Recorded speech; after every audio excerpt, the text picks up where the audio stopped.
તરફથી હું બાળ મંડળને વિનંતી કરીશ કે સર્વ બાળ મંડળ એ ઝડપથી સ્ટેજ ઉપર આવી જાય. આવી જાઓ, ચાલો.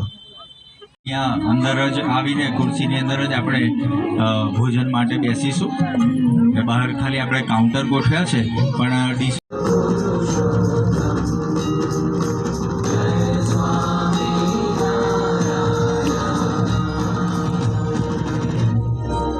શ્રી અક્ષર પુરુષોત્તમ મહારાજની જય.